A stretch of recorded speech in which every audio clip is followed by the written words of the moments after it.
Hey guys, tonight we begin with the final days of Queen Elizabeth I, the last Tudor monarch and one of England's most iconic rulers. She led her country through an age of flourishing art, decisive victories, and the forging of empire. But behind the crown and power was a woman whose death remains one of history's most enigmatic royal endings. So before you get comfortable, take a moment to like the video and subscribe, but only if you genuinely enjoy what I do here.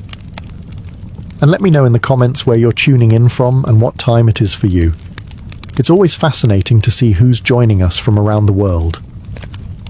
Now, dim the lights, maybe turn on a fan for that soft background hum, and let's ease into tonight's journey together. By the winter of 1602, Elizabeth I was approaching her 70th year, an age few reached in Tudor England. Her skin, once powdered into porcelain perfection, had begun to betray the fragility beneath. Her brilliant auburn wigs, once symbols of youthful power, now sat atop a body weathered by nearly half a century of rule. For 44 years, she had reigned alone. She had outlived rivals, buried suitors, and silenced every threat that rose against her. But now, the iron will that had defined the Queen was beginning to crack. Though her mind was still sharp, those around her noticed something was shifting. Her appetite had waned. Her presence at court had grown sporadic. The fire that once radiated from her throne at Whitehall seemed dimmed, and with the turning of the year, rumours began to whisper through the tapestried halls of Richmond Palace. Rumours that their sovereign was fading. There had been loss. Painful, personal loss.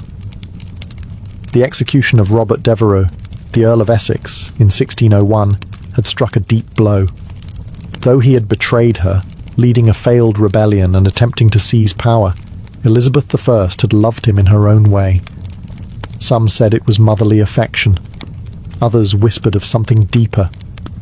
Regardless, watching him walk to the scaffold tore at her. She never truly recovered from that grief.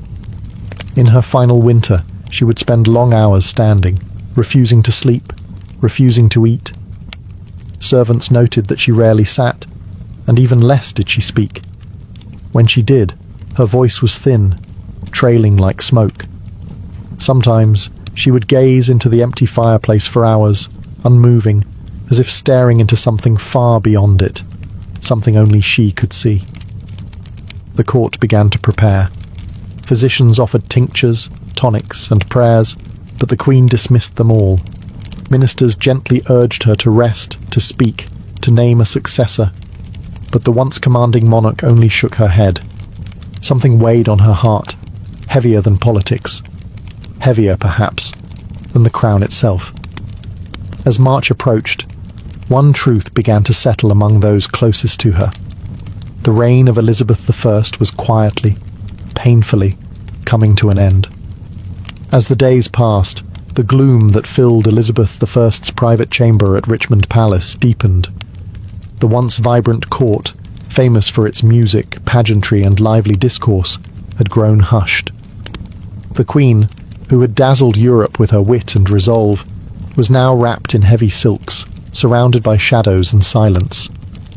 She no longer held council meetings, nor did she take her usual rides or walks in the gardens. Her ladies-in-waiting, the closest and most trusted women in her life, were dismissed one by one from her room until she remained mostly alone. Even the few she allowed to stay, such as Lady Scrope, spoke only in soft, uncertain tones, unsure if their presence comforted or agitated her. Her mind, they whispered, was slipping. It was during this time that her physicians began to observe something troubling. Not only was the Queen refusing food, she had also started to resist sleep altogether. She would stand for hours on end, rooted to the same spot by her bed or by the window, as if the very act of lying down might bring death closer. When her legs could no longer support her, she would sit stiffly on cushions, eyes fixed on some invisible point, lips moving silently in prayer or thought. Some speculated that she feared death not as a woman, but as a ruler. For decades, Elizabeth I had been the embodiment of England itself. To die meant to relinquish control. of her people, her image, and her power.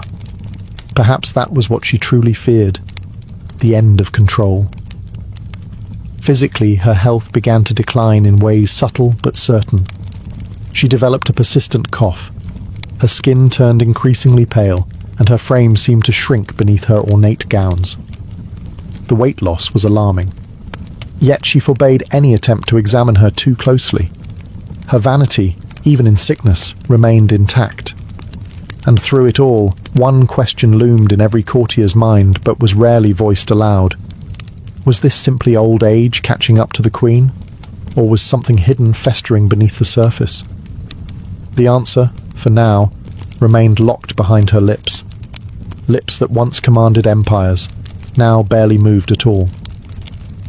To understand the weight pressing down on Elizabeth I in her final weeks, one must look not only at her body, but at her heart, and more precisely, at the ghost that haunted it, Robert Devereux, the Earl of Essex. Their relationship had been volatile. Essex was dashing, ambitious, and impulsive. He flattered her, defied her, then begged for forgiveness, only to betray her again. In him, Elizabeth I saw both potential and peril. Despite his arrogance, she had favoured him, elevating him to great influence within her court. But in time, his ambition turned dangerous. In 1601, he launched a coup, a desperate, ill-conceived rebellion to seize power. She had no choice. The crown could not tolerate treason, no matter how charming the traitor. Elizabeth signed the death warrant herself. And when he was beheaded in the Tower of London, something inside her unravelled. From that moment forward, witnesses say the Queen began to change. It wasn't just sadness. It was as if a deep, corrosive guilt had lodged itself in her soul. Some claimed she carried a locket containing his portrait. Others swore she muttered his name in the dead of night. Whether these tales were true, or the invention of romantic courtiers, the effect was undeniable. The Queen who had once seemed untouchable now appeared human and deeply wounded. Grief in that age was poorly understood. What we now recognise as depression might have been seen as melancholia, a spiritual imbalance rather than an emotional one. But those around her saw it clearly. Her eyes had dulled. Her laughter ceased. Her energy faded. The courtiers who had once competed for her affection now stepped more cautiously. They feared her moods, unsure how far her sorrow might drag her down. She stopped composing letters. She stopped approving documents. She even stopped attending chapel, a sign more shocking than any, given her deeply Protestant faith. And perhaps most telling of all, she refused music. Elizabeth I had adored music all her life. She had sung, played instruments, and surrounded herself with composers and poets. Now she asked for silence. The Queen's heart, it seemed, had broken long before her body followed. As March of 1603 drew near, the decline of Elizabeth I was no longer hidden. What began as grief and withdrawal was now a public spectacle.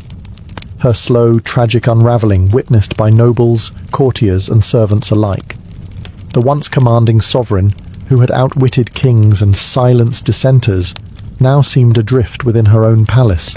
She would not speak of her condition. In fact, she barely spoke at all. She answered questions with gestures or simple nods. Days passed without a full sentence leaving her lips. When her advisers pressed her for guidance, on affairs of state, on the matter of succession, or on her own health, she turned away, retreating into herself as if words had become too heavy to lift. Physicians, summoned in increasing urgency, debated her symptoms.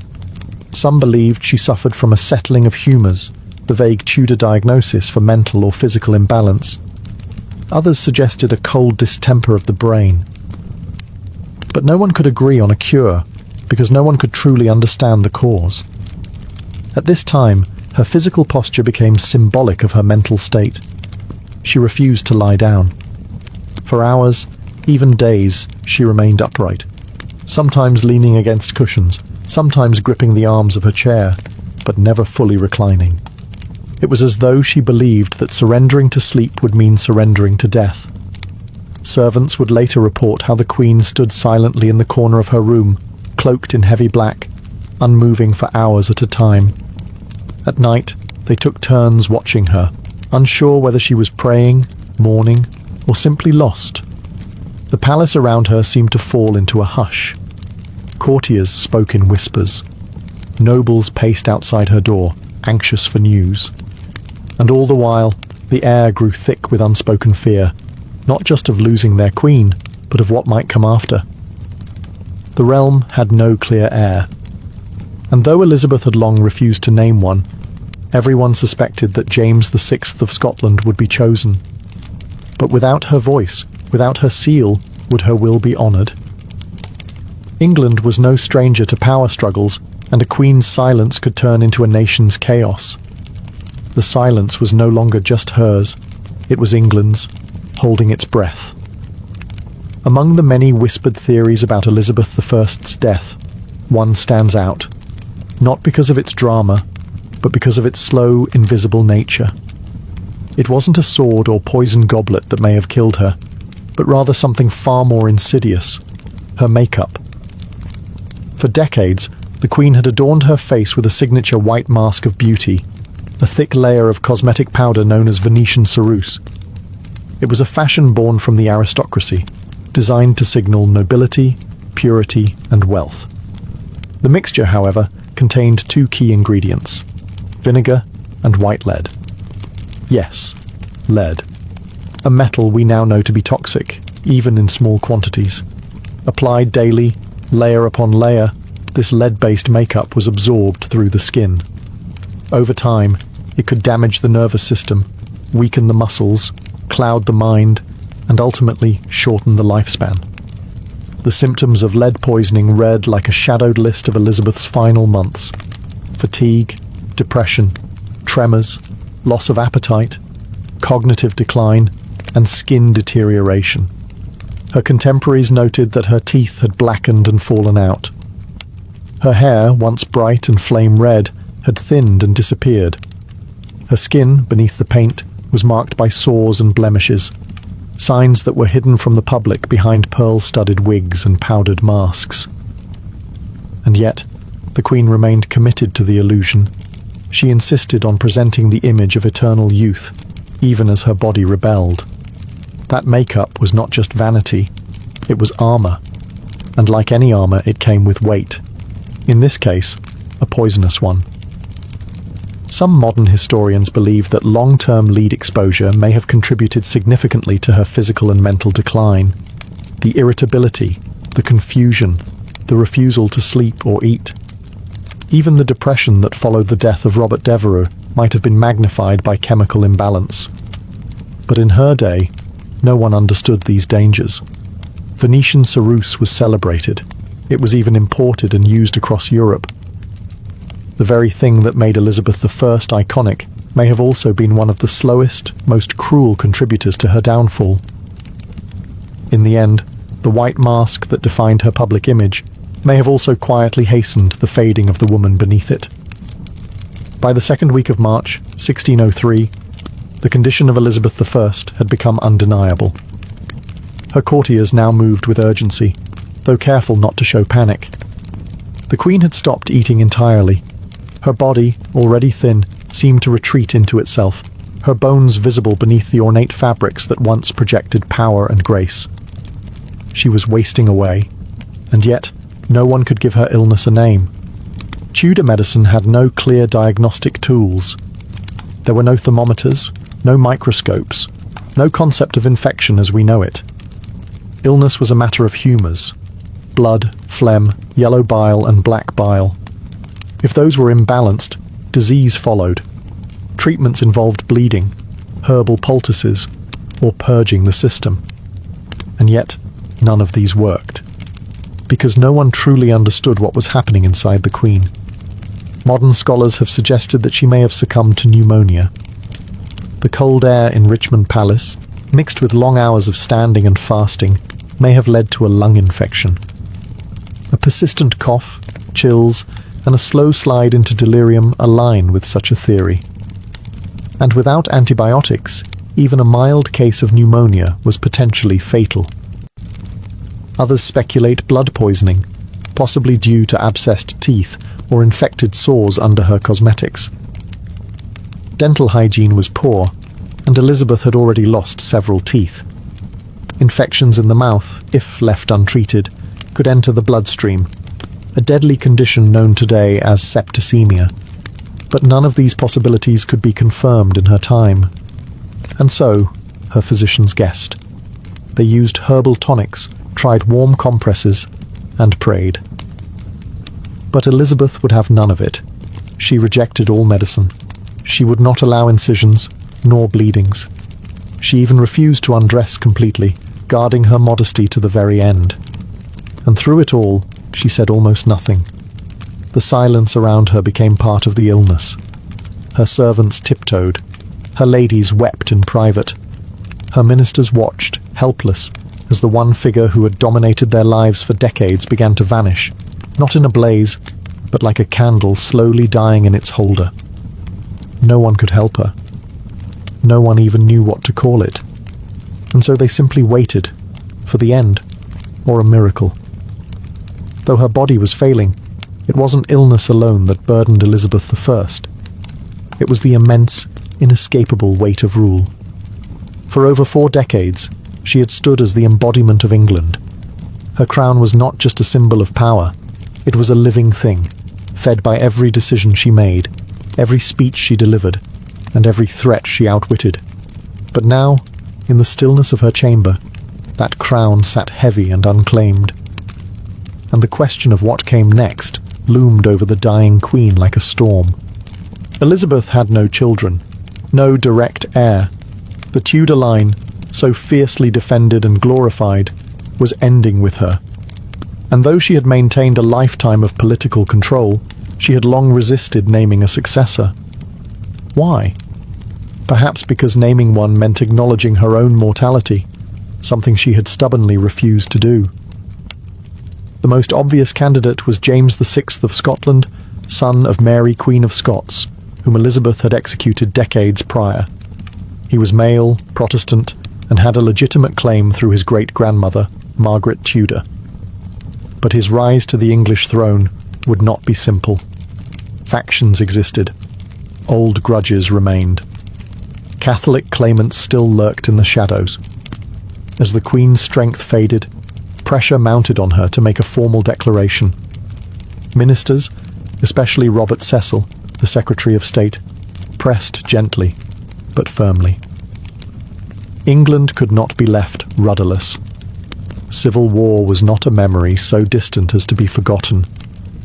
And in a world where monarchs ruled by divine right, the death of a queen without clear succession was a recipe for chaos. But Elizabeth remained silent. Some say she gestured when asked if James should be king, perhaps a subtle nod, perhaps nothing at all.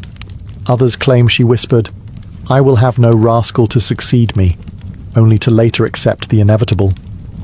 But there is no record, no firm confirmation. The monarch who had delivered some of history's most memorable speeches would not speak her final decision. It is possible that, in her mind, acknowledging a successor was equal to surrendering, to admitting that her story, her dynasty, and her era were truly coming to a close. And perhaps that was more painful than death itself.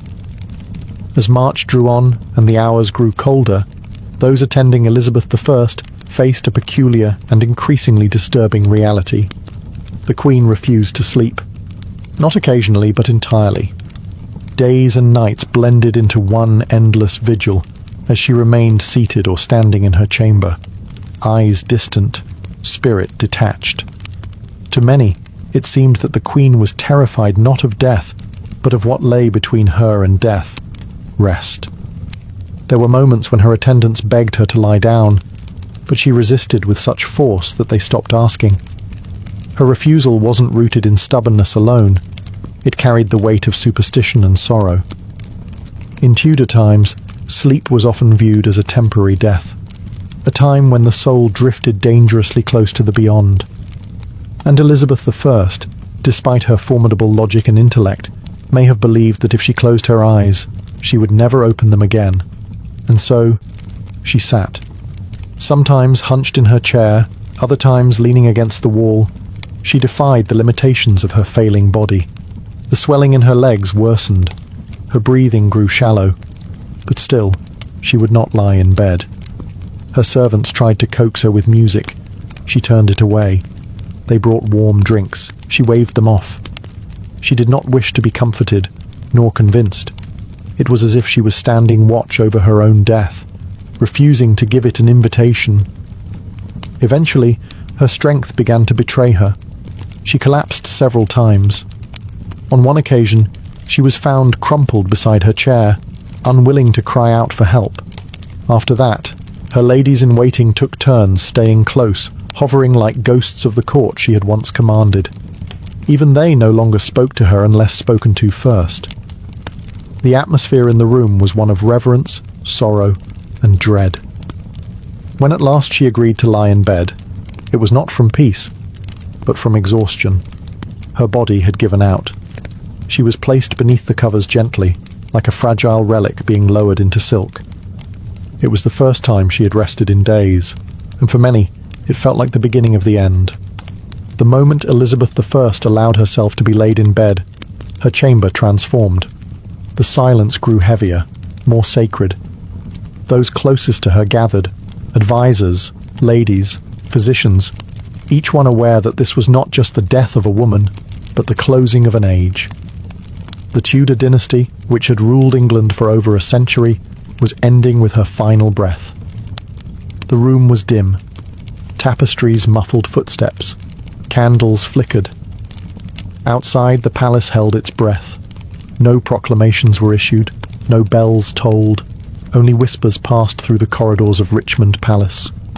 Those who had served her for decades now found themselves standing still, waiting for a word, a sign, a farewell that would never come. Despite the gravity of the moment, Elizabeth I said nothing. She had once been a queen of eloquence. Her words could rouse armies, silence parliaments, and charm foreign courts. But now, as she drifted between consciousness and sleep, not a single parting phrase escaped her lips. Not to her ladies, not to her council, not even to the realm she had so long protected. Instead, she communicated through faint movements, slight nods, flickers of the eyes, the barest tremble of her hands. Some thought they saw her reach toward the crown resting nearby. Others claimed she gestured toward a portrait of James VI, the presumed successor. But there were no declarations, no final speech to echo through history. What did she see, lying there in silence? Perhaps visions from her reign, the young girl imprisoned by her sister Mary, the triumphant queen greeting the troops at Tilbury, the glittering court of poets and explorers, the fires of religious wars, the execution of Mary Queen of Scots, the death of the Earl of Essex. A life of power, shadowed by solitude. Outside her chamber, preparations had already begun. Courtiers quietly packed their belongings. Ambassadors wrote coded letters to their kings. Messengers waited with horses ready. They all knew what came next. And yet, until the last moment, England remained a kingdom without a sovereign. For until her last breath, Elizabeth I was still queen. No one could take her place. Not yet. Not until she was gone. As the final hours of Elizabeth I's life unfolded, those who remained in her chamber stood like statues, silent, sorrowful, and uncertain. The queen no longer responded to touch or sound. Her breathing had grown shallow, irregular. Her skin, pale from age and illness, now took on an ashen hue. The fire in her had gone from a steady flame to a flickering ember. Lady Scrope, one of her most faithful attendants, refused to leave her side. She held the queen's hand and dabbed her brow with linen soaked in rosewater. Others stood in the background, whispering prayers, some aloud, others in their hearts. There was no ritual for this. There had never been a monarch like her before. Outside, Richmond Palace was wrapped in a quiet anxiety. No proclamation had yet been made, and still, no one dared call her death until the final breath passed. Messengers stood ready at the gates, prepared to ride to Scotland the moment it was confirmed, to deliver the news to James VI, the man who would be king. Inside, time seemed to warp. The minutes dragged like hours, and no one dared speak of what would come next. Even Robert Cecil, the chief architect of the peaceful transition to the House of Stuart, stood still, his papers folded in his hand. His greatest political manoeuvre, uniting England and Scotland under one crown, was moments away, yet entirely dependent on a woman in her final moments. Then, just before dawn on March the 24th, 1603, it happened. No cry, no gasp, just silence. The room remained motionless for a full minute, as if all feared the breath might return. Then quietly, Lady Scrope covered the Queen's face with a linen cloth. It was over. Elizabeth I was dead. Her passing was not marked with fanfare, nor even with a priest's final rites. She had refused them all. The Virgin Queen, as she was so often called, had died alone, surrounded not by family or heirs, but by the weight of history. A monarch born of scandal, who ruled through storms and fire, now passed into legend with the same dignity she held in life. Quiet, unbending, and ultimately unknowable. The death of Elizabeth I sent a chill across the kingdom. Not because it was unexpected, but because of what it left behind. A throne without a voice, a court without direction, and a realm uncertain of its next heartbeat. She had been the only monarch many in England had ever known. Her presence was woven into the fabric of everyday life, her image stamped onto coin and conscience alike. Now that image was still. Immediately after her death, her body was left undisturbed. According to tradition, her ladies kept vigil beside her, whispering psalms through trembling lips. A single candle burned at her bedside. The cloth over her face did not conceal her identity. It preserved it, as though the nation needed one final moment to believe she was truly gone. But while grief settled inside the walls of Richmond, elsewhere, wheels were already turning. Robert Cecil, perhaps the only man who truly understood the scale of this moment, stepped into motion. His secret correspondences with James VI of Scotland had prepared for this day. The couriers were sent, riding with breathless urgency through muddy spring roads, carrying news that would transform two kingdoms. Meanwhile, back in London, the people waited. No bells rang. No mourning was declared. The court kept the death quiet for several hours, fearing unrest or opportunistic power plays. But word eventually seeped out, first through servants, then to merchants and clergy. The Queen was gone, and with her, so too went the Tudors. There was no child, no sibling, no cousin raised at her side to step into her place. Elizabeth had left behind no personal heir, only the political hope that her choice, unspoken but widely assumed, would be honoured. The Privy Council met in hushed tones. The moment was fragile. A kingdom needed direction, and fast. The fear of factionalism, of Catholic uprisings, of foreign meddling, all these haunted their thoughts. The bloodshed of past successions loomed like a shadow, yet the Queen's long silence had not stopped her government from preparing. Within hours of her death, the Council declared that James VI of Scotland would become James I of England. A new dynasty began, but even as the nation turned toward the future, it did so in mourning. For the woman who had shaped an age and left behind a silence no crown could fill. After the Council announced the succession of James VI, now James I of England, the focus shifted to the care of the Queen's body. Elizabeth I, who had guarded her image with almost obsessive control throughout her reign, could no longer maintain the illusion. The mask she had worn, both literal and symbolic, was beginning to fall away. In life, she had been meticulous about appearances. She rarely allowed herself to be seen without her full regalia, the white lead makeup, the elaborate gowns, the fiery wigs. Even in her final days, she kept her chamber darkened and denied most visitors. Vanity, yes, but also power. To appear weak was to risk everything in a court filled with ambition and knives. Now, in death, her body told a different story. As her ladies gently prepared her for burial, they began to see what had long been hidden beneath layers of silk and powder. Her skin bore the signs of age and illness, bruising, lesions, and the pale, unnatural hue from years of toxic cosmetics. Her hands, once adorned with rings and scepters, were thin and bony. Her hair, what little remained, had turned wispy and white. There was no denying it. Elizabeth I had been dying long before she allowed anyone to see it.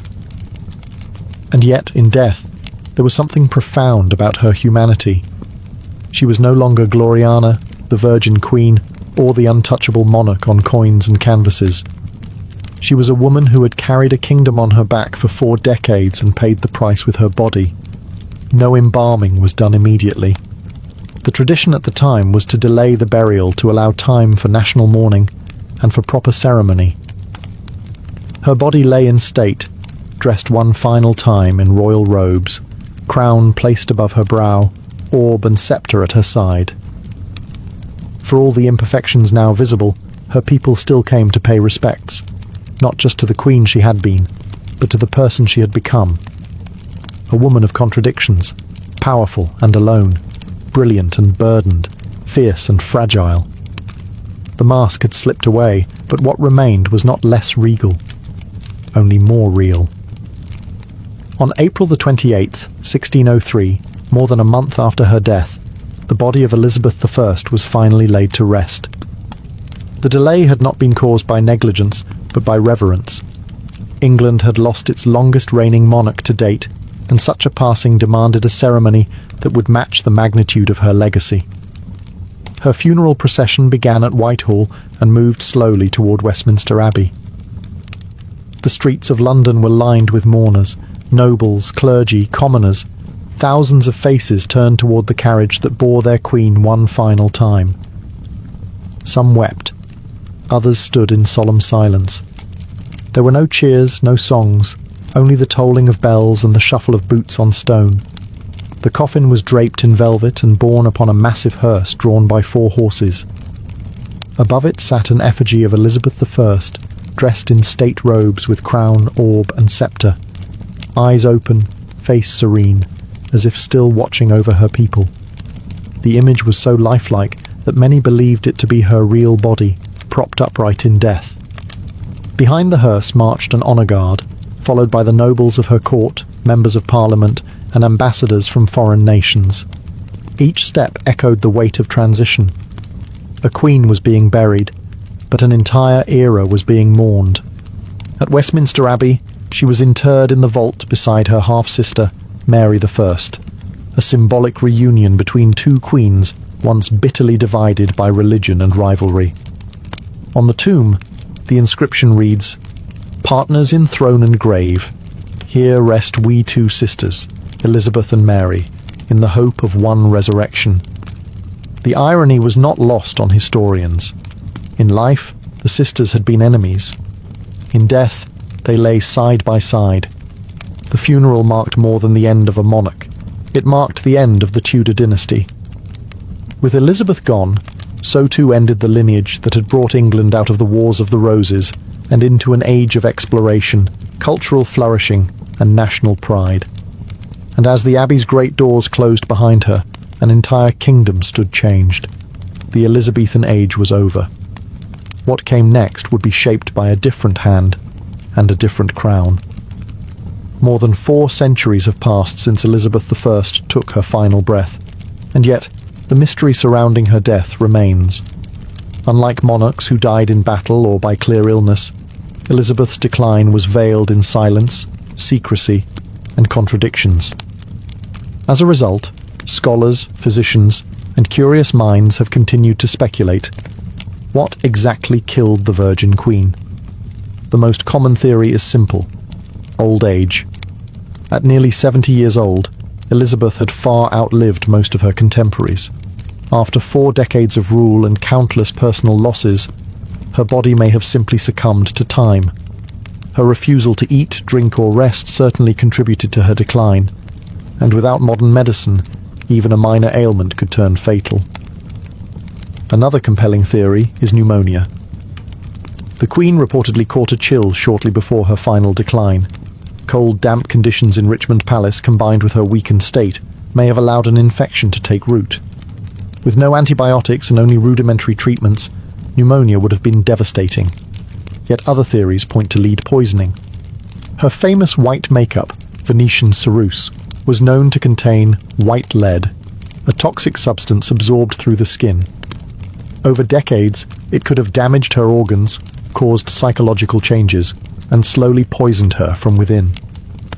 Symptoms such as fatigue, irritability, and cognitive decline all match modern understandings of chronic lead exposure. Then there is the possibility of blood poisoning, perhaps from an infected tooth or sore. Dental health was notoriously poor, and Elizabeth had suffered tooth loss and decay. A small infection could easily have entered her bloodstream, resulting in septicemia, a silent killer in an era without understanding of bacteria or sterilization. Finally, some historians explore the emotional and psychological toll, grief and depression.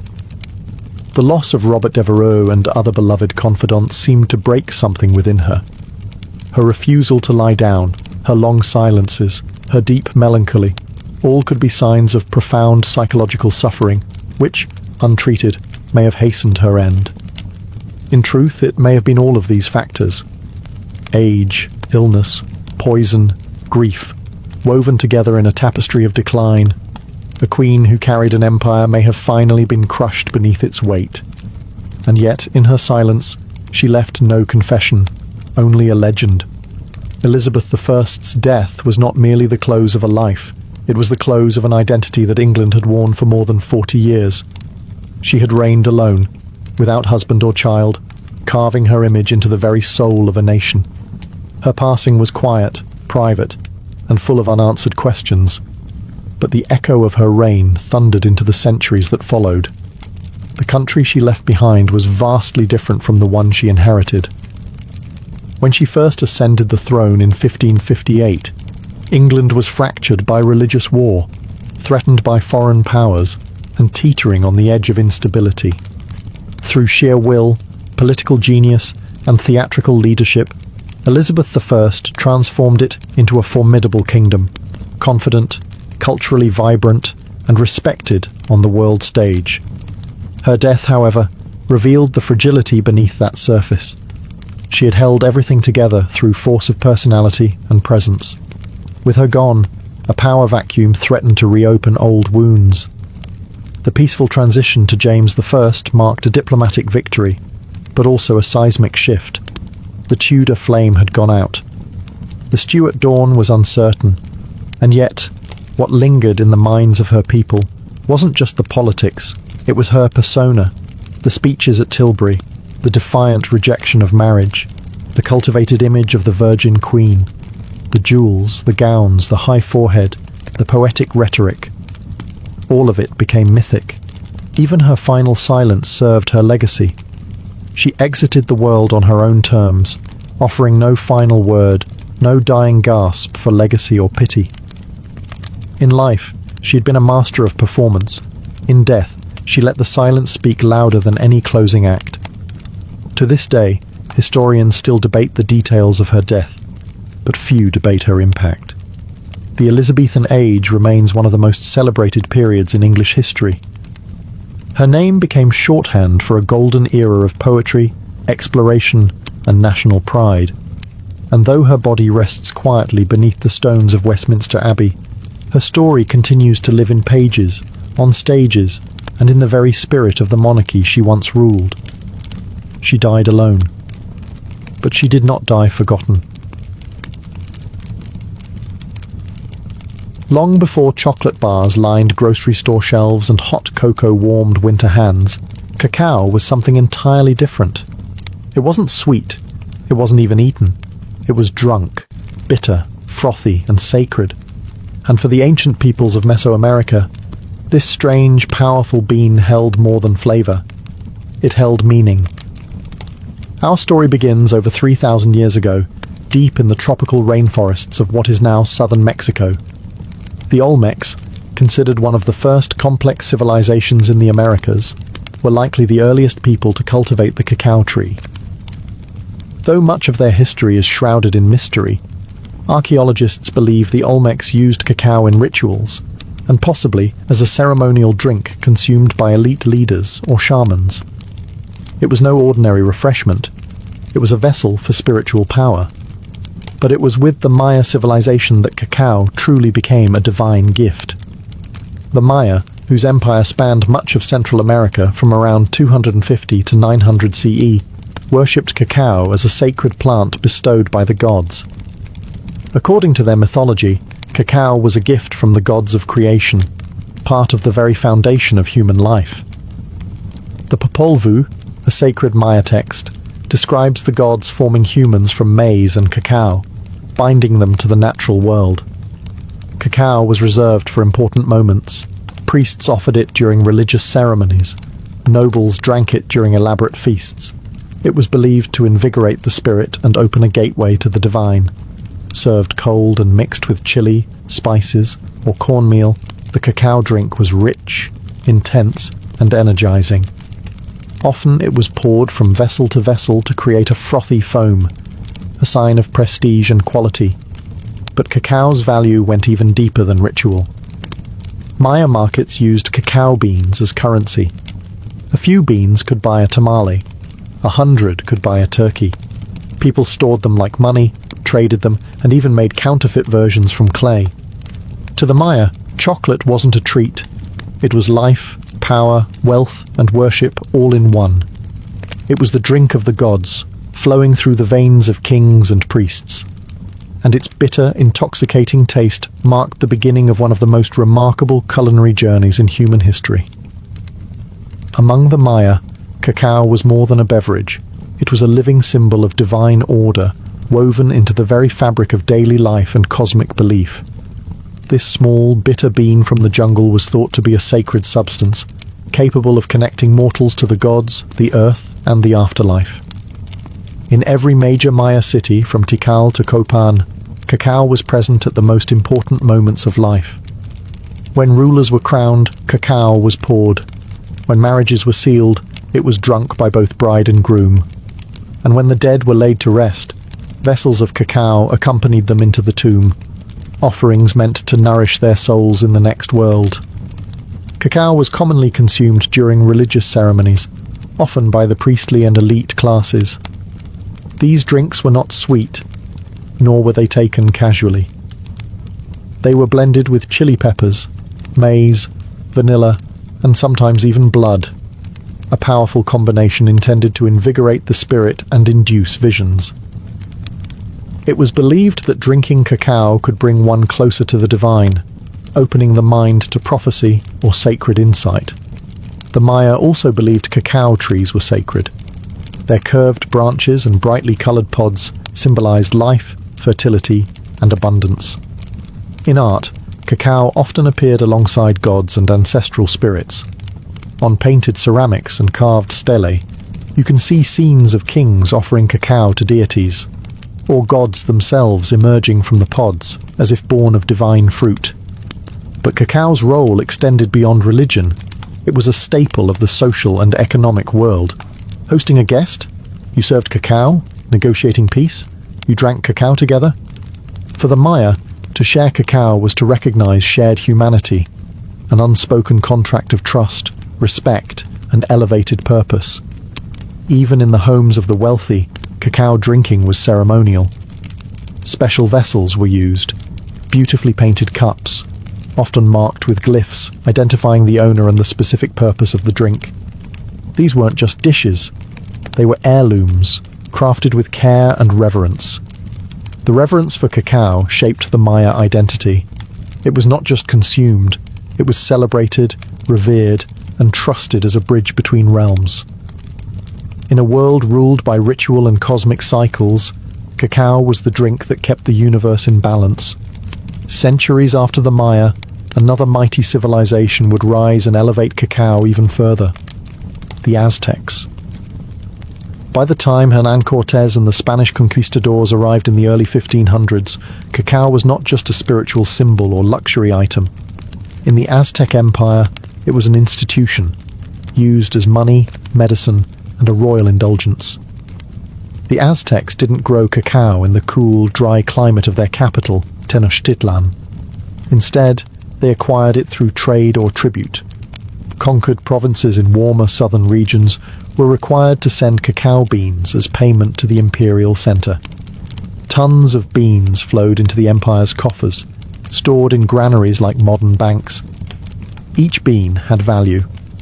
A small rabbit could cost 10 beans. A turkey hen might cost 100. Servants were paid in cacao.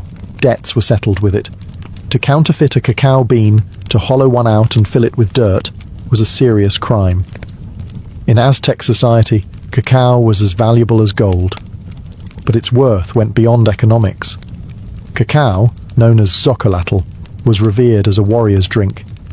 It was consumed by nobles, priests, and military leaders, never by commoners. Prepared with water, chili, and sometimes maize, it was believed to energize the body and sharpen the mind before battle. Emperor Moctezuma II is said to have consumed as many as 50 cups a day, believing it to be an aphrodisiac and a source of strength. Cacao was also a key element in religious ceremonies. Offerings were made to deities like Quetzalcoatl, the feathered serpent god who, according to legend, gave cacao to humanity after stealing it from paradise. It was believed that cacao had divine origins, and drinking it properly was a sacred act. In Aztec culture, cacao represented wealth, war, worship, and royalty. It was a seed of power, earned, stolen, traded, and honored. But all of this would soon collide with European conquest. When Spanish eyes first saw the cacao bean, they didn't recognize its value. But that would change. The bitter drink of warriors and kings was about to cross the ocean, where it would be forever transformed, sweetened, commodified, and woven into a global obsession. When Hernán Cortés and his band of conquistadors first arrived in the Aztec capital of Tenochtitlan in 1519, they encountered a world both foreign and magnificent. Towering temples, floating gardens, and bustling markets stunned the Europeans. But among all the wonders, one thing caught their attention again and again: the peculiar use of a dark, bitter drink made from crushed beans. The Spanish watched as Moctezuma II was served cup after cup of xocolatl in golden vessels. They observed warriors, nobles, and priests treating the substance with reverence. At first, they found it unpleasant, strange, unsweetened, spicy.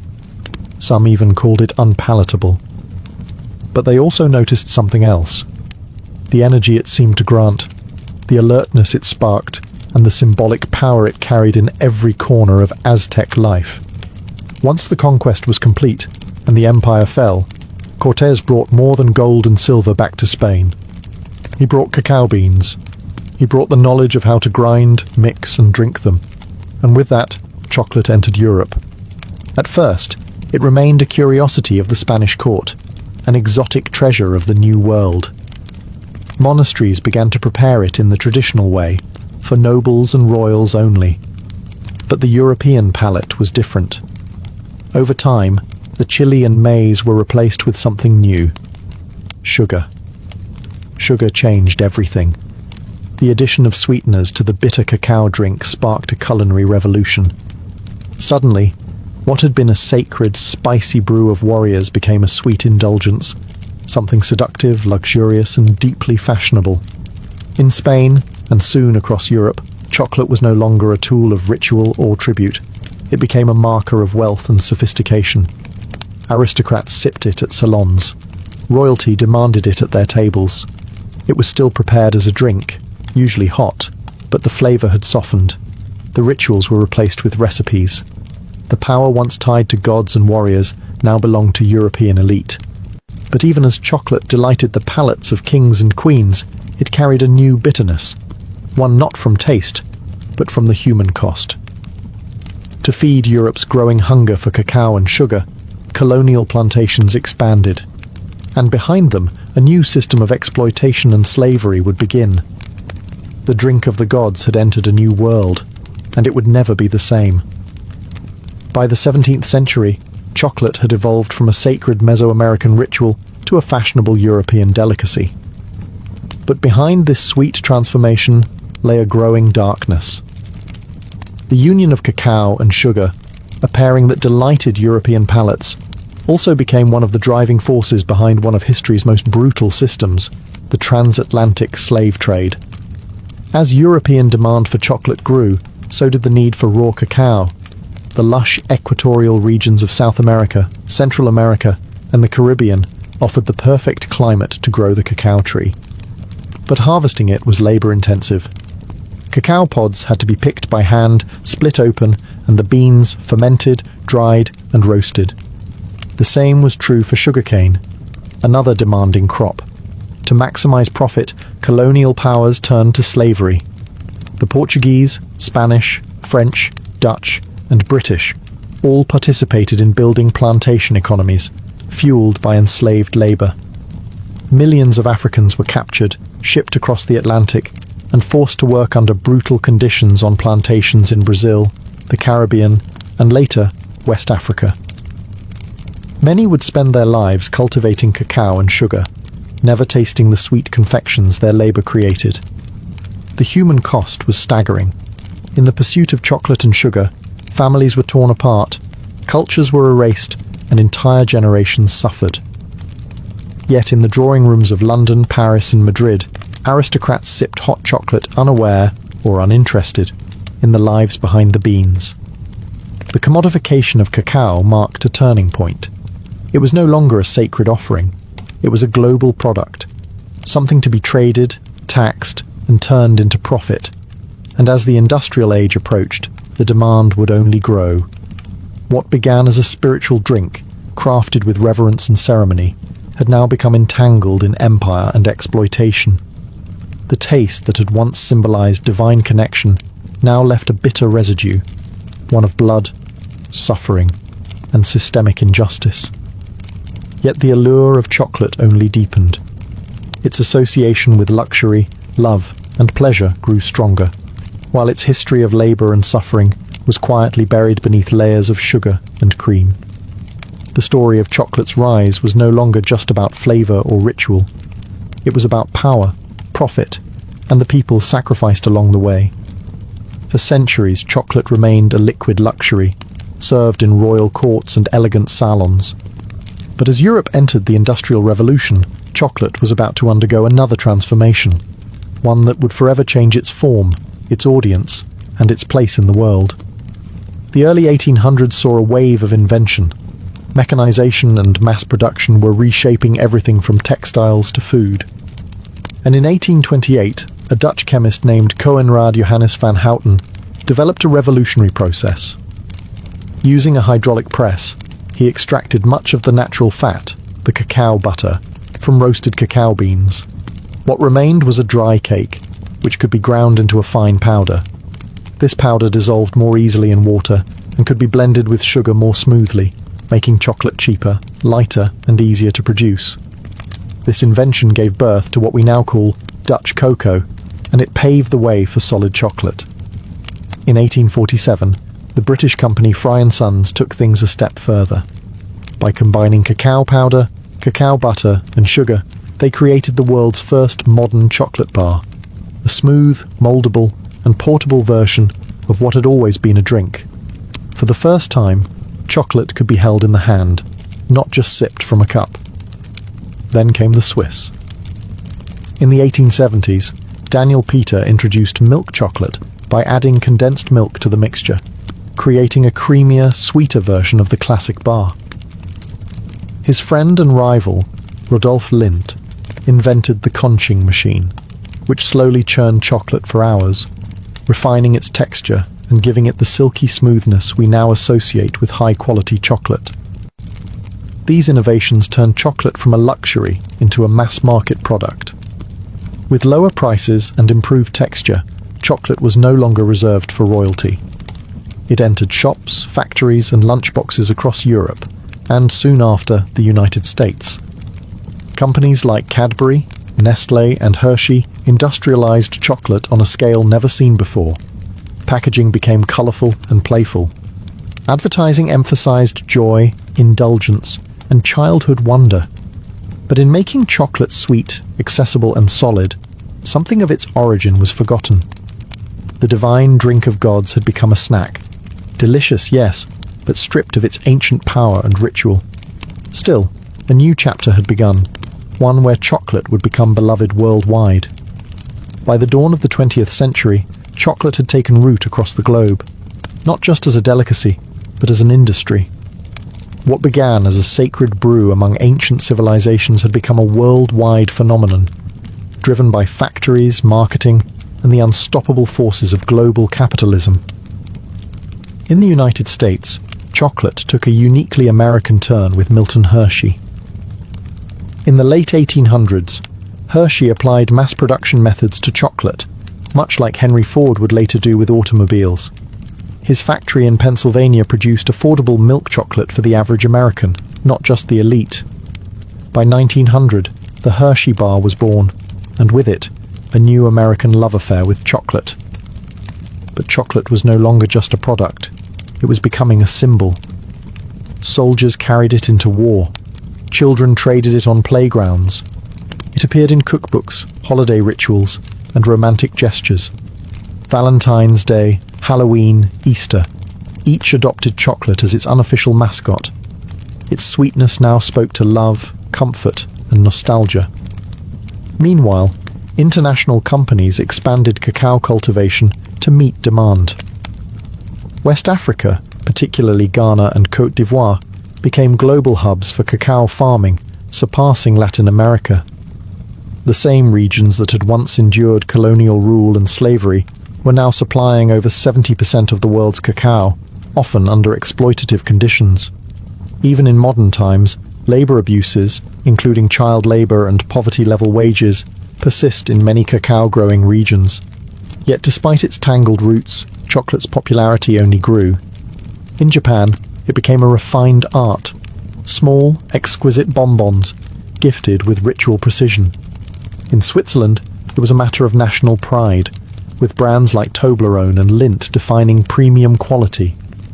In Mexico, chocolate returned to its ancient roots, used in traditional dishes like mole, where bitter and savory flavors coexist. Global chocolate culture was, and still is, a paradox. Universal, yet personal. A product born of indigenous ceremony, transformed by empire, refined by industry, and then embraced in 1,000 unique ways across continents. From the Andes to Antwerp, from Ghana to Geneva, chocolate had become part of the human story. And even though few stopped to wonder where it came from, every bite carries the flavor of history, sweet, bitter, and everywhere in between. In the whirlwind of industrial growth and global expansion, chocolate's ancient origins were largely forgotten.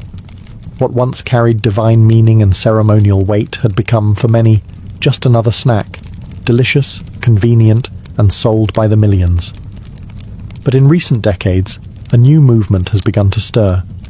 A rediscovery of chocolate's roots, and a return to the bean. The craft chocolate movement began in earnest in the early 2000s, inspired by trends in coffee, wine, and slow food.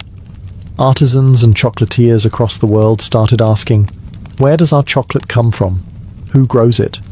What does it taste like before it's buried beneath sugar and additives? The answers led them back to the cacao bean. Unlike industrial chocolate, which is often blended from beans sourced in bulk, craft chocolate focuses on single-origin cacao, preserving the unique flavors of specific regions, soils, and fermentation styles. Beans from Madagascar might taste fruity and citrusy, while those from Ecuador could carry floral or nutty notes. Chocolate, it turned out, had terroir, just like wine.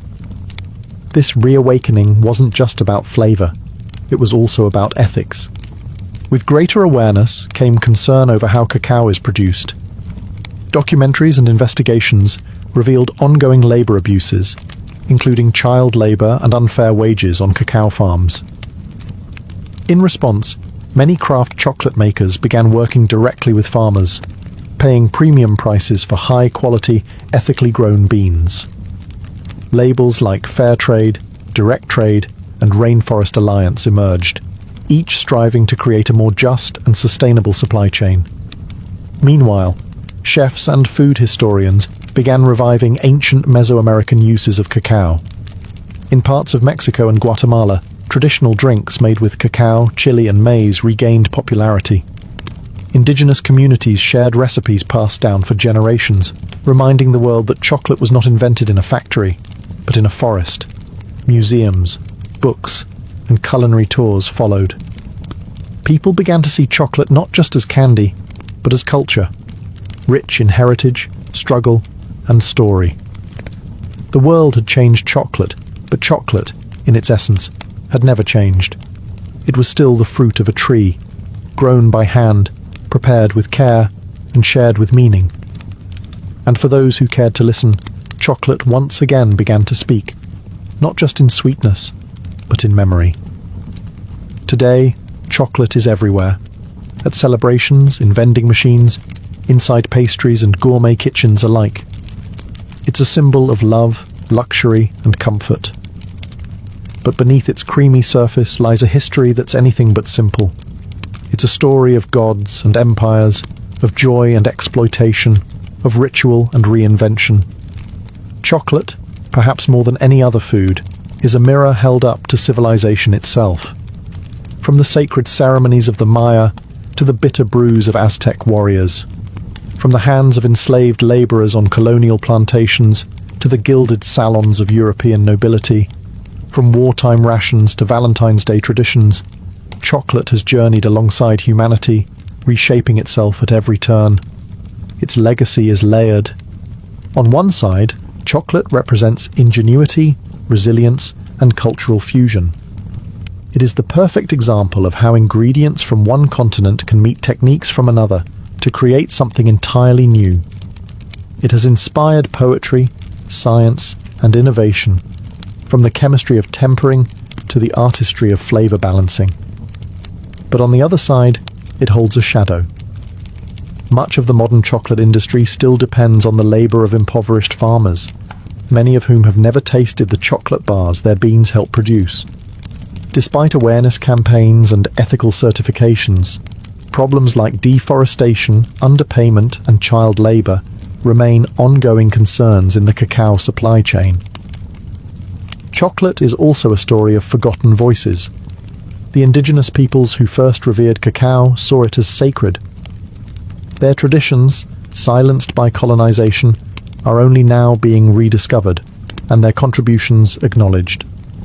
Each time we bite into a truffle or sip a cup of hot cocoa, we engage, knowingly or not, with that deep and often painful history.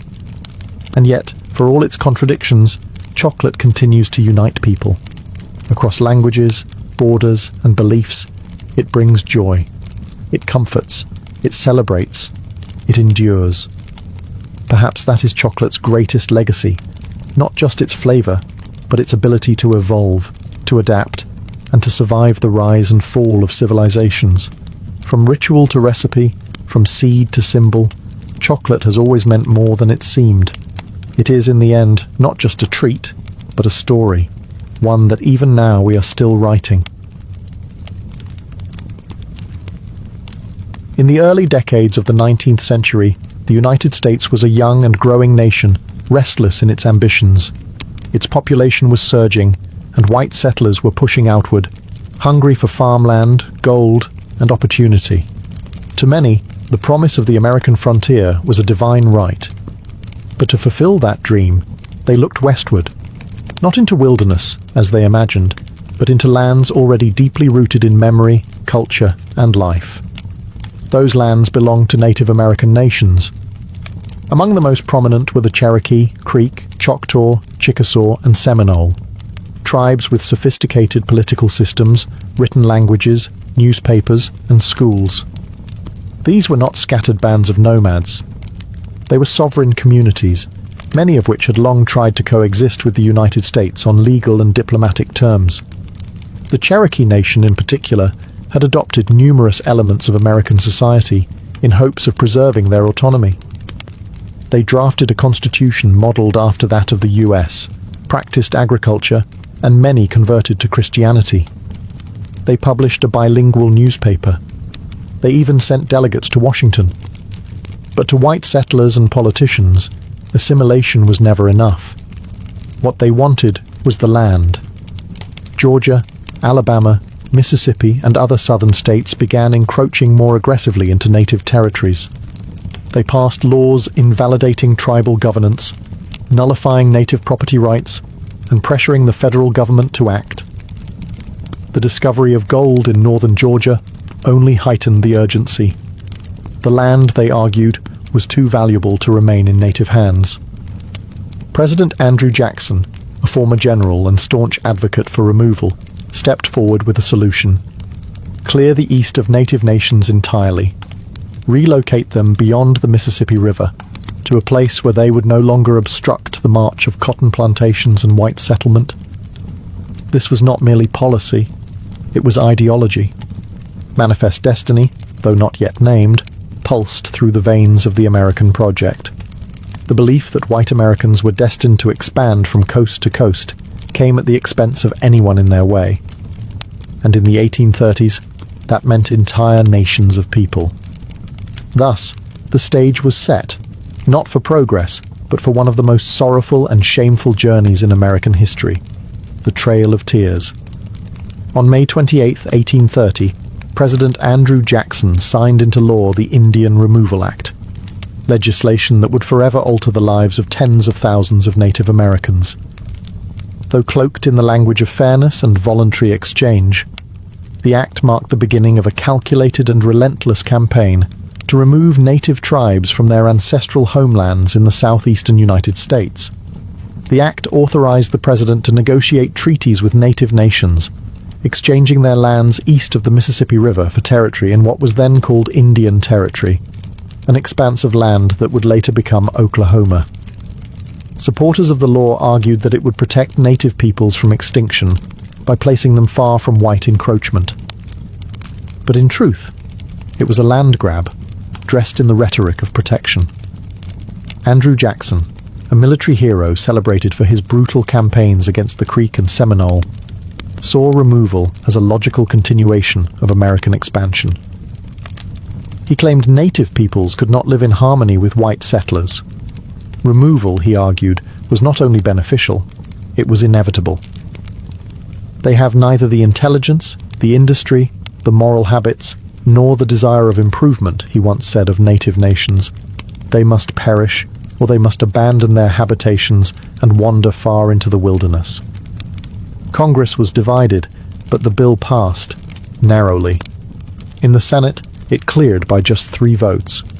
In the House of Representatives, it passed by a margin of 5. These slim victories were enough to set into motion one of the most tragic episodes in American history. Some tribes agreed to relocate, fearing war or further loss. Others held out, believing the promises of treaties that offered money, supplies, and safe passage. But these promises would prove hollow for many. In practice, the removal process was chaotic, cruel, and often violently enforced.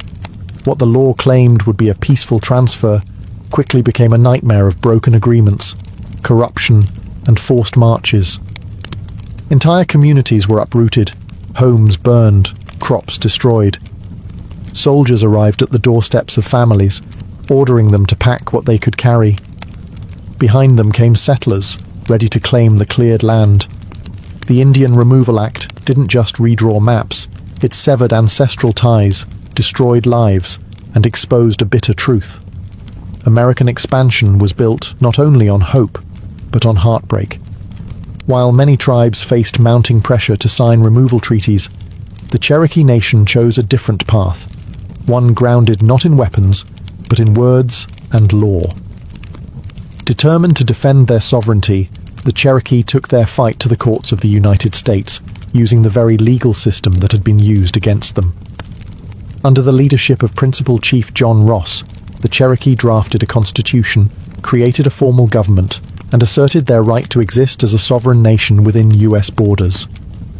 They believed that by proving their civilization and political structure mirrored that of the American Republic, they could protect their territory. Their resistance culminated in two landmark Supreme Court cases. In Cherokee Nation versus Georgia, 1831, the Cherokee sought a federal injunction against laws passed by the state of Georgia that stripped them of their rights and lands. The court, led by Chief Justice John Marshall, ruled that the Cherokee were not a foreign nation and thus had no standing to sue, a devastating blow. But the next year, a second case would shift the tide. In Worcester versus Georgia, 1832, the court ruled in favor of the Cherokee, declaring that the state of Georgia had no authority to impose laws on Cherokee territory. Marshall affirmed that the federal government alone could negotiate with sovereign native nations. For a brief moment, justice appeared to be on the Cherokee's side. But President Andrew Jackson reportedly responded with chilling defiance. John Marshall has made his decision. Now let him enforce it. Whether he actually said those exact words remains debated, but his actions left no doubt. Jackson refused to uphold the court's ruling, and Georgia continued to ignore it. The Constitution had spoken, but political will refused to listen. The Cherokee, clinging to hope, still resisted signing removal treaties, but division crept in. A small faction within the Cherokee, led by Major Ridge, John Ridge, and Elias Boudinot, believed removal was inevitable and signed the Treaty of New Echota in 1835 without the authorization of the Cherokee government. That treaty, passed by a narrow vote in the U.S. Senate, sealed the fate of the Cherokee Nation. Despite the protests of the majority, it was declared binding, and so the Cherokee fight for justice ended, not with a gavel, but with the sound of soldiers preparing to march. In the spring of 1838, under orders from President Martin Van Buren, thousands of federal troops and state militias descended upon Cherokee lands. The time for negotiation was over. The Treaty of New Echota, signed by a minority of Cherokee without the consent of their nation, had been ratified by Congress. Removal was now official policy, and the military was sent to carry it out by force. Across Georgia, Tennessee, North Carolina, and Alabama, Cherokee families were torn from their homes with little warning. Soldiers arrived at farms and cabins with bayonets and orders. Families were given only moments to gather belongings, sometimes nothing more than the clothes on their backs. Their homes were looted and burned. Crops were left to rot in the fields. Churches, schools, and burial grounds, all abandoned. More than 16,000 Cherokee were rounded up and placed in military stockades. These makeshift camps were overcrowded and unsanitary, with little food, dirty water, and no shelter from the elements. Disease spread rapidly. Measles, dysentery, and whooping cough took a heavy toll even before the march began. Some groups were moved immediately under armed guard. Others, held in the sweltering summer heat, were forced to wait until autumn, when travel conditions were considered more favorable. But cold rains, early snow, and inadequate supplies would make the journey even more deadly. The Cherokee called the route Nuna Dal Tsuni, the trail where they cried. Roughly 100 to 200 miles stretched between their homes and the so-called Indian Territory. The march was slow, harsh, and humiliating. They walked through mud and snow, across frozen rivers, over mountains and prairies. The elderly collapsed. Children died in their mothers' arms. Entire families vanished along the trail, buried in shallow, unmarked graves by the roadside. Some tried to maintain dignity, singing prayers, carrying sacred objects, recording names of the lost. But the weight of grief was unbearable. Hunger gnawed at their strength. Winter pierced their thin clothing. Guards showed little mercy. By the time the last group arrived in what is now Oklahoma in early 1839, it's estimated that over 4,000 Cherokee had died, nearly a quarter of their entire population. This was not simply a relocation. It was a death march, a forced erasure of identity, home, and hope. When the last group of Cherokee reached Indian Territory in March of 1839, The journey was over, but the suffering was not. The losses endured along the Trail of Tears extended far beyond the 4,000 lives claimed by disease, exposure, and starvation. What died on that trail was more than people. It was a way of life, a spiritual connection to land, and the cultural continuity of an entire nation. The trauma echoed through generations. Survivors arrived weakened, broken, and grieving. They had lost elders who carried traditional knowledge, children who had represented future hope, leaders who had defended their people with all the strength they had. There were no ceremonies for the dead, no time for mourning. The land they had been forced to settle was unfamiliar and often hostile. The promises made by the US government of protection, supplies, and fertile land were inconsistently honoured or ignored altogether. The physical wounds were matched by the emotional ones. The Cherokee had been a proud nation with schools, printing presses, and a constitution. They had trusted the legal system, believing that law would protect them. But their trust had been betrayed, their justice denied, their rights erased. Among the survivors, divisions deepened. The treaty party, those who had signed the Treaty of New Echota, were viewed by many as traitors. In June of 1839, just months after the relocation, Major Ridge, John Ridge, and Elias Boudinot were assassinated by fellow Cherokee in a wave of retribution. The unity of the nation, already battered by removal, now fractured further under the weight of internal conflict. And yet, even amidst devastation, the Cherokee endured. They rebuilt schools. They re-established their government. They began printing newspapers again. They held on to their language, their stories, their faith. The resilience that had once carried them through legal courts and diplomatic struggles now became the foundation of survival. Still, the scars of removal ran deep, and they remain today. The Trail of Tears is not just a chapter in a history book. It's a living memory carried in families, in oral traditions, and in the soul of a people who were forced to leave everything behind. And in that memory, there is sorrow, but also strength.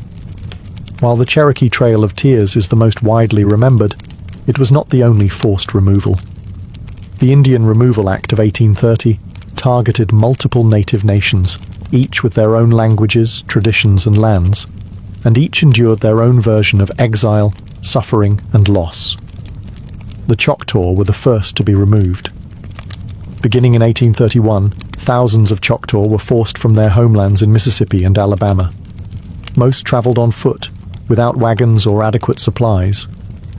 As they marched through freezing rains and swollen rivers, hundreds died. A Choctaw chief later called it a trail of tears and death, a phrase that would echo in history. The Creek Nation, once powerful in the southeast, was next. After years of broken treaties and violent clashes with settlers and militias, they too were rounded up and driven westward. In 1836, over 15,000 Creek were removed, many in chains. Thousands perished along the way, while others were sold into slavery or scattered from their kin. The Chickasaw negotiated payment for their lands before removal, but their journey was no less brutal. Delays in receiving compensation left them without resources, and hundreds died from disease and starvation during the move west. The Seminole of Florida resisted most fiercely. From 1835 to 1842, they waged guerrilla war against US forces in the swamps and forests. Leaders like Osceola became symbols of resistance. But even the Seminole could not withstand the weight of US military power forever. Thousands were captured or killed. Others were forcibly marched to Indian territory, while a small group fled deep into the Everglades, where their descendants remain today. In all, over 100,000 Native Americans from multiple nations were displaced during the removal era. The government called it policy, the settlers called it progress, but for native peoples, it was catastrophe. Each nation's trail was different, but all shared the same themes: betrayal, suffering, and loss. Sacred homelands were stripped away. Cultural centers were shattered. The bonds of community, family, and memory were stretched to the brink. And yet, these nations carried their songs, their languages, and their spirit with them, into a new land that did not welcome them, but where they would find ways to survive. When the Cherokee, Choctaw, Creek, Chickasaw, and Seminole finally arrived in Indian Territory, what is now the state of Oklahoma, they found a land that was nothing like the one they'd been forced to leave. The federal government had promised fertile soil, safety from further encroachment, and permanent ownership of their new homes. But those promises, like so many before, would prove fragile. The land was unfamiliar, the climate harsher. For many, it was difficult to grow crops or rebuild homes using traditional methods. Winters were bitter and unpredictable. Summer droughts scorched the earth. Communities were scattered, with many families arriving months apart, or not at all. Diseases followed them: cholera, smallpox, influenza. Grief lived in every new settlement. The government aid that was promised, livestock, tools, food and money, often arrived late or not at all. Corruption plagued the system. Contractors cut corners, supplies were spoiled, resources meant to help resettled families start over were siphoned off by middlemen or bureaucrats with little oversight. Worse still, the land that had been guaranteed as a permanent Indian homeland was soon under threat.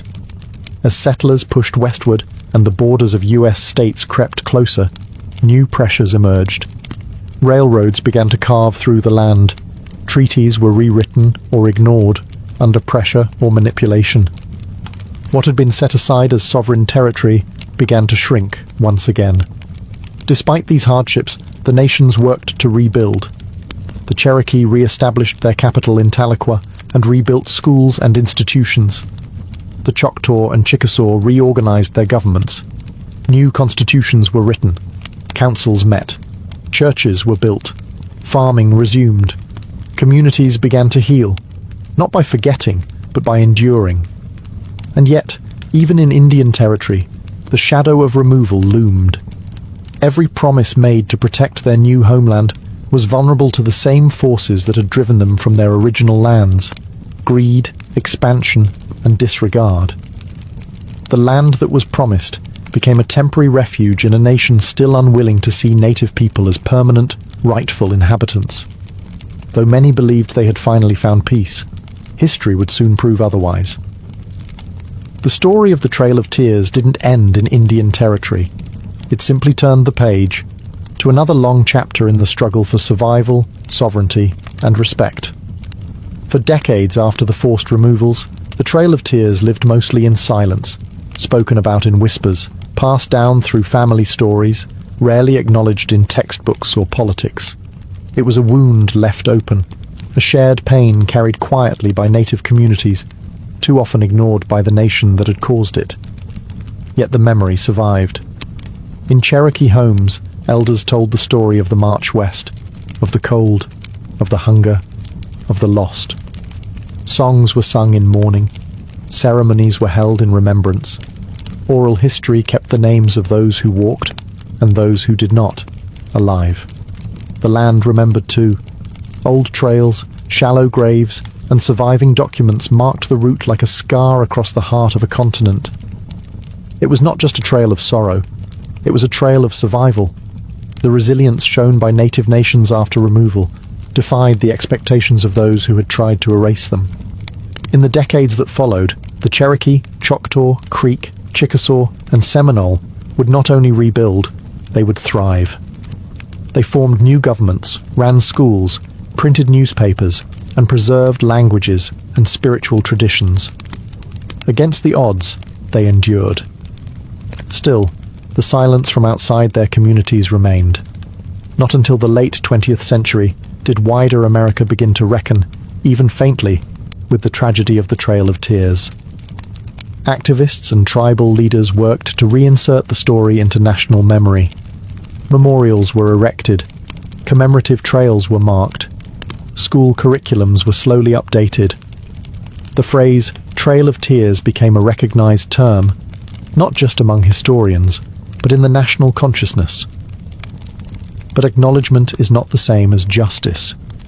The effects of removal are still felt. The disconnection from ancestral lands, the historical trauma, and the legacy of broken promises continue to shape the realities of native communities today. Yet through every hardship, the strength of these nations endures. The same spirit that guided them through forests, across rivers, and into exile still lives on in language revival programs, cultural preservation efforts, and the stories told around fires and kitchen tables. The Trail of Tears is not just about what was lost. It's about what was carried forward. Faith, memory, and the unyielding will to survive.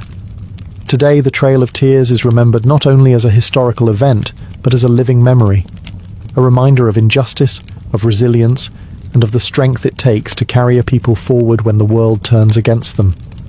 The route that once echoed with footsteps of grief now serves as a sacred path of remembrance. Across the United States, monuments, trails, and museums mark the journey. The Trail of Tears, National Historic Trail, designated by Congress in 1987, stretches over 5,000 miles across 9 states, tracing the paths taken by those who were forced to march westward. It winds through forests, fields, and quiet towns, inviting visitors to walk, if only for a moment, in the footsteps of those who endured it. But true remembrance goes beyond monuments. For the descendants of those who walk the trail, memory lives in community, language, and ceremony. Tribal nations continue to honor their ancestors through annual memorial rides, storytelling gatherings, and language revitalization programs. What was once a story nearly silenced is now reclaimed and spoken with pride.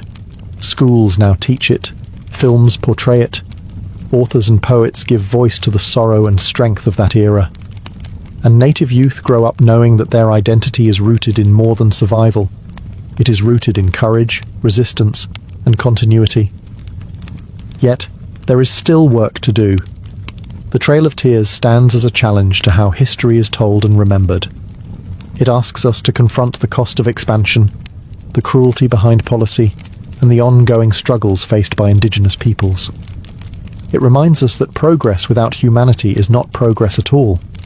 It is erasure. To honor the Trail of Tears is to do more than look back. It is to listen, to learn, and to uplift the voices that once were pushed aside. It is to recognize that the story of America is incomplete without its native nations, not just in the past, but in the present, and in every chapter yet to come. And so we remember, not just with sorrow, but with deep respect. Because even in the face of betrayal and exile, the people walked forward, and they did not vanish. They endured. For in the biting cold of early 1692, Salem Village, Massachusetts, was a place thick with unease. Tucked into the harsh New England wilderness, this Puritan settlement was more than just a collection of farms and meeting houses. It was a community teetering on the edge of spiritual and social collapse. The people of Salem believed they were God's chosen, placed in a wild and dangerous land to carve out a righteous life. But beneath their devotion simmered years of fear, tension, and division. The Puritans lived under a strict religious code. They believed in an invisible world filled with angels and demons. The devil, they were taught, was not a metaphor, but a real and active force. Witches, they believed, could sign the devil's book, casting spells and corrupting the innocent.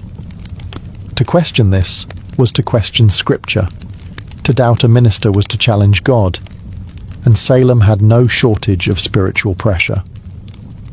Reverend Samuel Parris, the village's minister, was a deeply polarizing figure.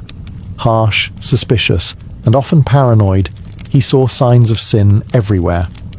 His sermons thundered with warnings of damnation and the devil's work.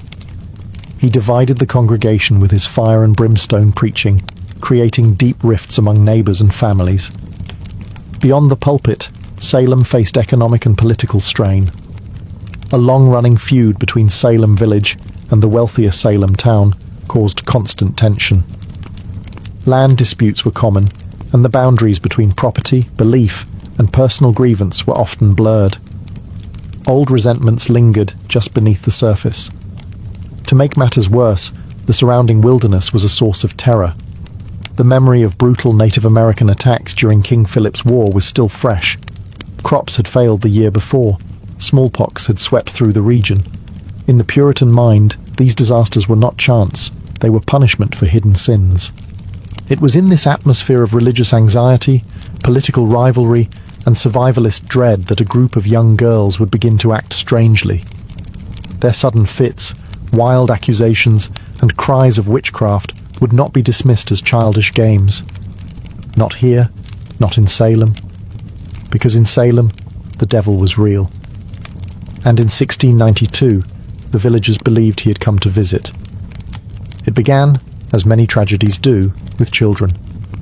In January of 1692, two young girls in Salem village, 9-year-old Betty Paris and her 11-year-old cousin Abigail Williams, began to behave in alarming ways. They screamed, thrashed, and contorted their bodies into unnatural positions. They barked like dogs, hurled objects, and spoke in gibberish. When reprimanded, they wailed in pain and claimed they were being pinched or pricked by invisible forces. Their afflictions confounded the adults around them. Reverend Samuel Paris, Betty's father, initially saw the behavior as disturbing, but perhaps curable. A local doctor, William Griggs, examined the girls and gave a chilling diagnosis. They were under an evil hand. In a deeply religious and superstitious community like Salem, that meant only one thing: witchcraft. Soon, other girls began to display the same symptoms. Ann Putnam Jr., Mercy Lewis, Mary Walcott, and Elizabeth Hubbard joined the afflicted circle. Their fits escalated, drawing the attention of the entire village. These girls were not from the fringes of society. They were daughters of prominent families, respected members of the Puritan order. That gave their words weight. When pressed to name the cause of their suffering, the girls did something that would change the fate of the entire colony. They pointed fingers. The first to be accused was Tituba, an enslaved woman of Caribbean origin in the Paris household. She was a convenient target. Foreign, non-white, and associated with stories and rituals that seemed exotic and suspect to Puritan eyes. Alongside her, the girls named two other local women: Sarah Good, a poor and often homeless beggar, and Sarah Osborne, who had scandalized the community by refusing to attend church and marrying her servant. 3 women, each vulnerable in different ways, were suddenly the focus of an entire town's suspicion. They were arrested and jailed. For the villagers, this was a spiritual emergency. If witches walked among them, they had to be identified and purged. What had begun as an unexplained illness in a single household now spiraled into full-blown panic. And as the accusations spread, no one, not neighbors, not friends, not even family, would be safe from suspicion. Salem had opened the door to fear, and it would not be easily closed. In the early months of 1692, as more villagers fell into hysterics and more names were whispered in fear, Salem's courts began relying on a kind of evidence never before used in any English-speaking legal system: spectral evidence. It would become the most controversial and damning tool of the trials, and the most dangerous. Spectral evidence was based on the belief that a witch could send her spirit, or spectre, to torment victims from afar. The afflicted girls would scream in court, claiming to see the accused person's ghost pinching, choking, or stabbing them, while the accused stood silently in front of them, often in disbelief. To the Puritan mind, this wasn't imagination or performance. It was considered valid proof of a pact with the devil. When the accused denied their guilt, they were accused of lying. And when they stayed silent, that too was seen as an admission of guilt. Those who confessed, however, were often spared execution, especially if they named other witches. This perverse incentive caused a wave of coerced confessions. Tituba, the enslaved woman accused first, confessed under pressure. She claimed that a tall man from Boston, clearly meant to suggest the devil, had visited her and promised her freedom if she served him. She described strange creatures, flying spirits, and even said she had seen a witch's book filled with signatures, implying that others in the village had also made deals with Satan. Her testimony was graphic, theatrical, and terrifying. Whether Tituba's confession was strategic, survival-driven, or partly imagined remains debated. But it had a powerful effect. It validated the girl's accusations and stoked public fear. If witches were real, and if they moved unseen, then anyone could be guilty. Soon, more confessions followed. Some extracted under duress, others offered in hope of mercy. Those who refused to confess were often treated more harshly than those who admitted guilt. The line between truth and fantasy vanished in the candle-lit courtrooms. Hysteria drowned reason. Ministers urged caution, but too often their voices were ignored. Jails filled with the accused, farmers, midwives, churchgoers, even children. The foundations of justice in Salem were crumbling. A town once governed by scripture and order now answered to visions, screams, and shadows. And still, the accusations grew. By the spring of 1692, the accusations had overwhelmed Salem's jails. What began as a local disturbance had spread into a full-blown judicial crisis, with more than 100 people imprisoned and the colony struggling to process the chaos. In response, Massachusetts Governor William Phips established a special court, the Court of Oyer and Terminer, meaning to hear and determine, specifically to handle the witchcraft cases. The court convened in Salem town, and its judges included respected men like William Stoughton, Samuel Sewell, and John Hathorne. But even their experience and stature couldn't shield the proceedings from hysteria. The rules of evidence bent to fear. Spectral evidence was accepted. Hearsay was common, and doubt, even skepticism, was considered dangerous. The first to be formally tried and executed was Bridget Bishop, a woman long suspected by neighbours of being unruly and outspoken.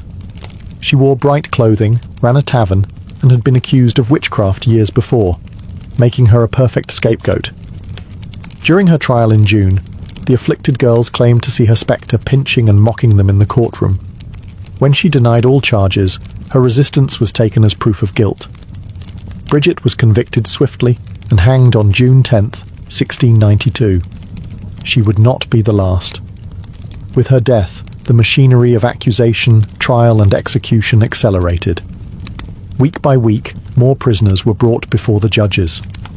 Some were pillars of their communities, church members, midwives, landowners.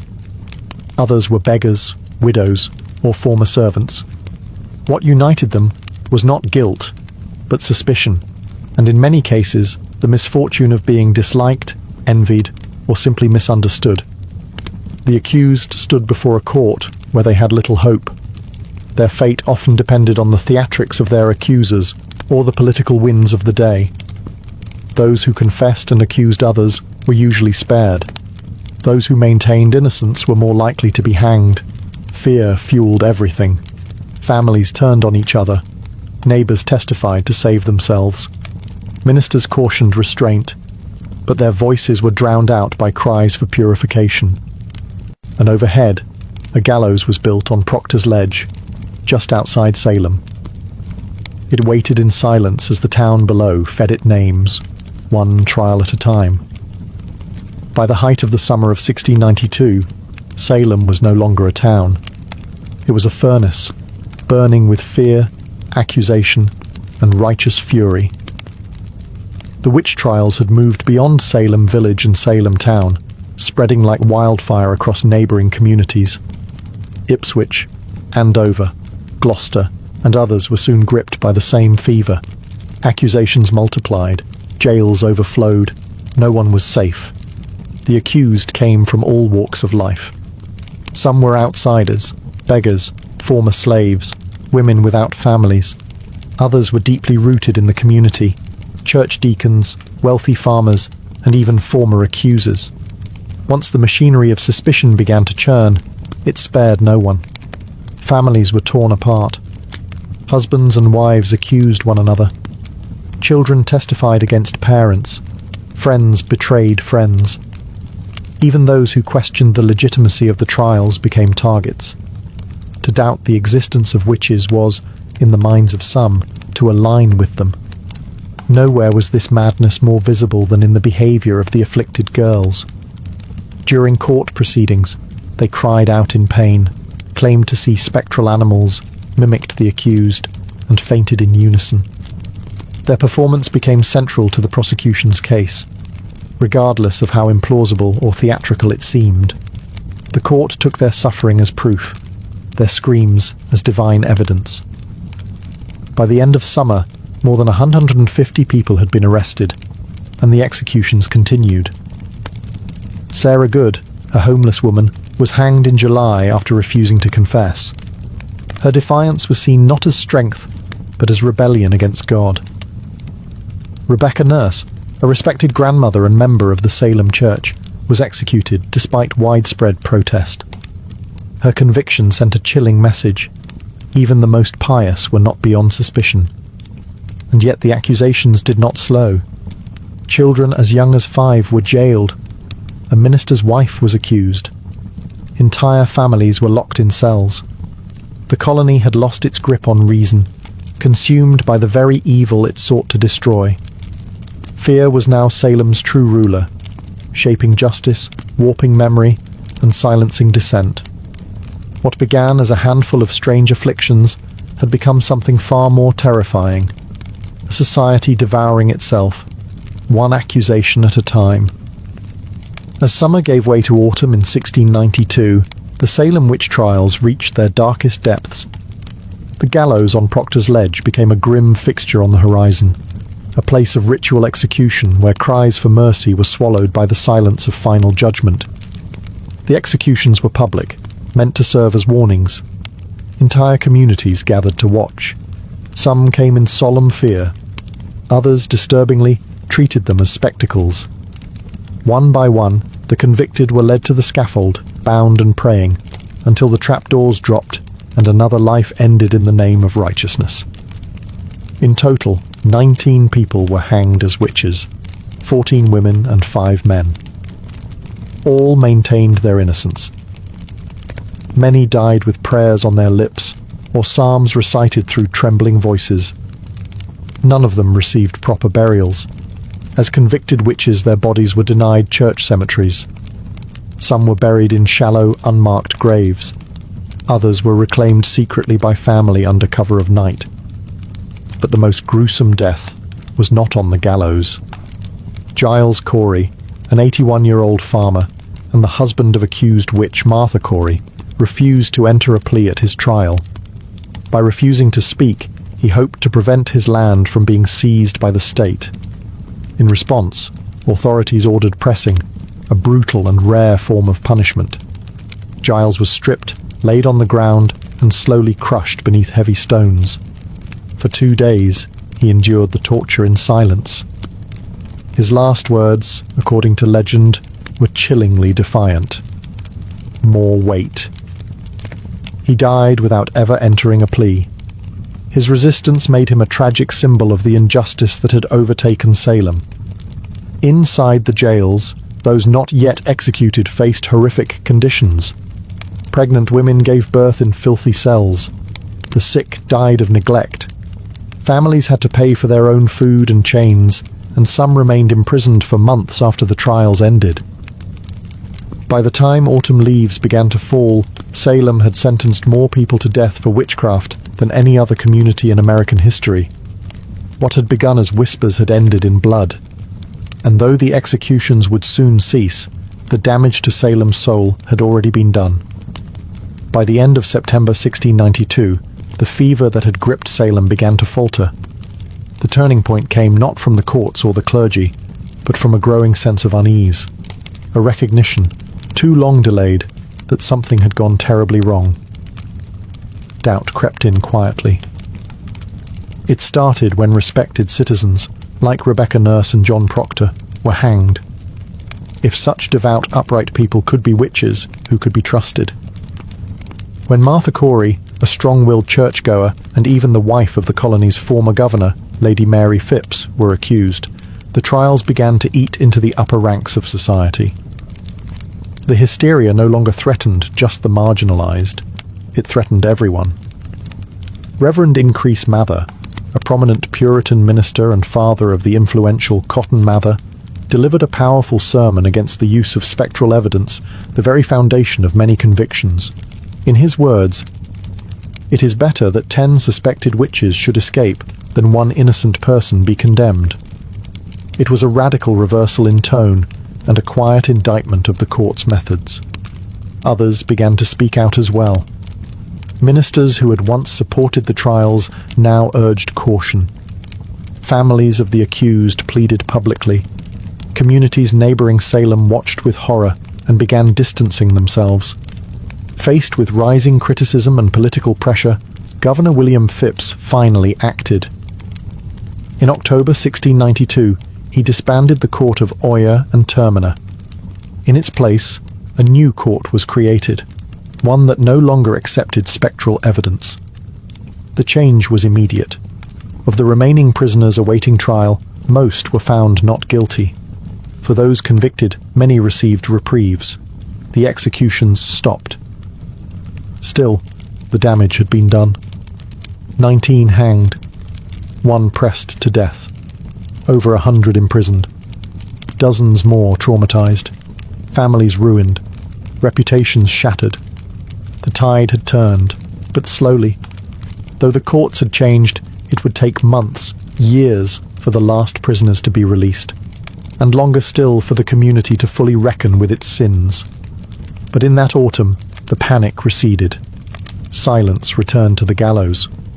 The accuser's screams faded, and Salem, wounded and ashamed, was left to confront the cold reality that it had been not witches, but fear itself, that had ruled them. When the final prisoners were released in 1693, Salem was left with more than empty cells. It was left with guilt. The trials had ended, but the echoes of accusation, betrayal, and execution lingered in every home and church pew.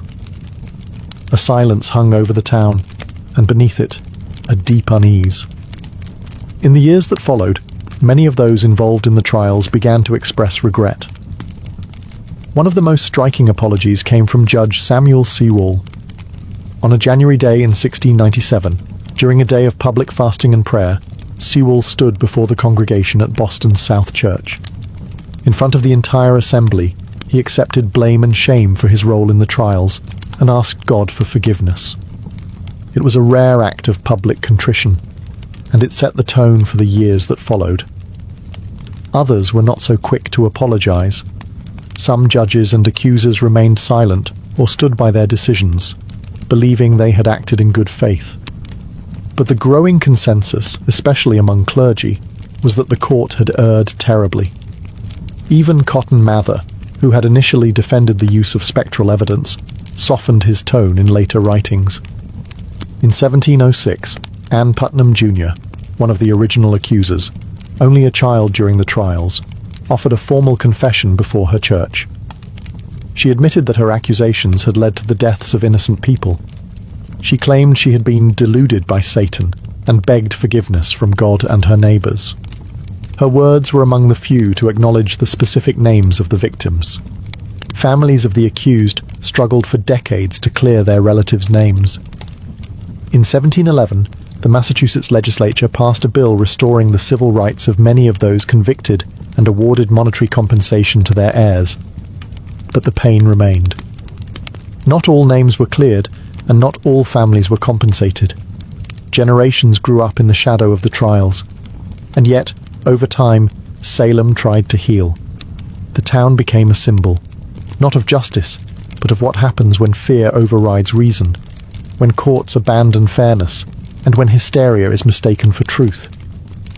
The reckoning had begun, but full justice, as history often shows, would remain elusive.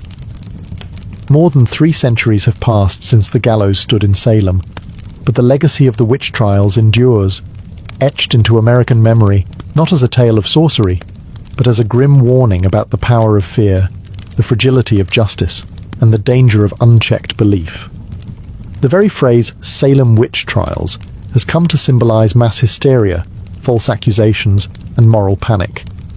It is invoked in courtrooms, classrooms, and political speeches as a cautionary tale, proof of how easily reason can be overwhelmed by suspicion, and how quickly a community can turn on its own. Today, Salem embraces its history, but not without complexity. Museums, memorials, and guided tours draw visitors from around the world. The Salem Witch Trials Memorial, dedicated in 1992, on the 300th anniversary of the trials, features 20 granite benches, each inscribed with the name of one of the executed.